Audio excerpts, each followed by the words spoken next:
नमस्कार दोस्तों। आज हम भगवान श्री कृष्ण की एक और सुंदर कथा के बारे में बात करेंगे। एक बार की बात है, एक संत जंगल में कुटिया बनाकर रहते थे और भगवान श्री कृष्ण का भजन करते थे। संत को यकीन था कि एक ना एक दिन भगवान श्री कृष्ण मुझे साक्षात दर्शन देने ज़रूर आएंगे। दोस्तों, उसी जंगल में एक शिकारी आया। उस शिकारी ने संत की कुटिया देखी। वह कुटिया में गया और उसने संत को प्रणाम किया और पूछा कि आप कौन हैं और आप यहाँ क्या कर रहे हैं। संत ने सोचा, यदि मैं इससे कहूँगा कि मैं भगवान श्री कृष्ण के इंतज़ार में बैठा हूँ या उनका दर्शन किसी न किसी प्रकार से मुझे हो जाए, यह राह देख रहा हूँ, तो शायद इसको ये बात समझ नहीं आएगी।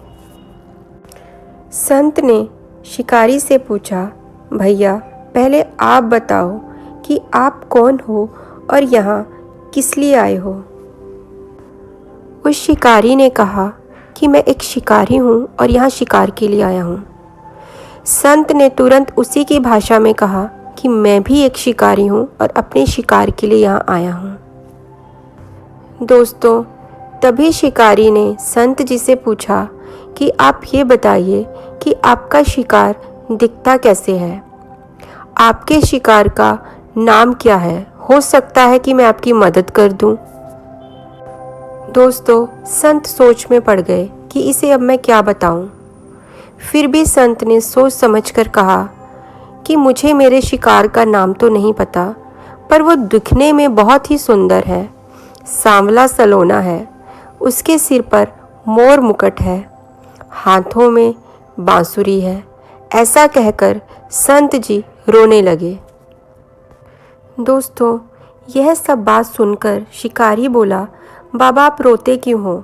मैं आपके शिकार को जब तक पकड़ ना लूँ तब तक पानी भी नहीं पीऊँगा और आपके पास भी नहीं आऊँगा। दोस्तों, अब वह शिकारी घने जंगल के अंदर गया और जाल बिछाकर एक पेड़ पर बैठ गया और यहाँ बैठकर इंतज़ार करने लगा। भूखा प्यासा बैठा हुआ एक दिन बीत गया, दूसरा दिन बीत गया और फिर तीसरा दिन भी बीत गया। भूखे प्यासे शिकारी को अब नींद आने लगी। दोस्तों, यह सब देखकर बांके बिहारी जी को उन पर दया आ गई। भगवान उसके भाव पर बहुत ही मोहित हो गए और मंद मंद स्वर में बांसुरी बजाते आए और उसके जाल में खुद ही फंस गए।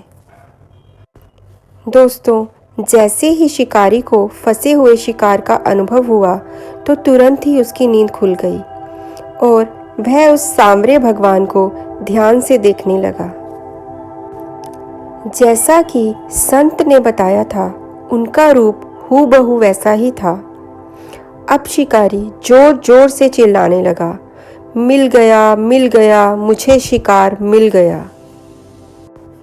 दोस्तों, शिकारी अब उन्हें जाल समेत अपने कंधे पर बिठाकर ले जाने लगा और शिकारी कहता हुआ जा रहा था, आज 3 दिन के बाद मिले हो, खूब भूखा प्यासा रखा है, अब तुम्हें मैं छोड़ने वाला नहीं हूँ। शिकारी धीरे धीरे कुटिया की ओर बढ़ रहा था।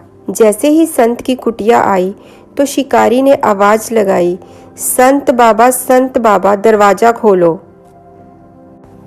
संत ने तुरंत दरवाज़ा खोला और शिकारी के कंधे पर भगवान श्री कृष्ण को जाल में फंसा हुआ देखा। दोस्तों, भगवान की लीला भी न्यारी है। भगवान श्री कृष्ण जाल में फंसे हुए मंद मंद मुस्कुरा रहे थे। तभी शिकारी ने कहा, बाबा आपका शिकार लाया हूँ, बहुत ही मुश्किल से पकड़ा गया है। दोस्तों, संत के होश उड़ चुके थे। संत शिकारी के चरणों में गिर पड़ा और फूट फूट कर रोने लगा और कहता है, मैंने आज तक आपको पाने के लिए अनेक प्रयास किए प्रभु, लेकिन आज आप मुझे इस शिकारी के कारण मिले। तभी भगवान बोले, इस शिकारी का प्रेम तुमसे कहीं ज़्यादा है, इसका भाव तुम्हारे भाव से अधिक है, इसका विश्वास तुम्हारे विश्वास से ज़्यादा है। इसलिए आज जब 3 दिन बीत गए तो मैं आए बिना नहीं रह पाया, क्योंकि मैं अपने भक्तों के अधीन हूँ। और आपकी भक्ति भी कम नहीं है संत जी। आपकी भक्ति के फल से ही मैं इसे 3 दिन में प्राप्त हो गया। ये आपकी ही श्रद्धा है। दोस्तों, इस प्रकार शिकारी के माध्यम से भगवान श्री कृष्ण ने उस संत को दर्शन दिए और वहाँ से चले गए। हमारी आज की कथा यहीं संपन्न होती है। और सुंदर कथाओं के बारे में जानने के लिए हमारे चैनल को लाइक कीजिए, सब्सक्राइब कीजिए और शेयर कीजिए। धन्यवाद।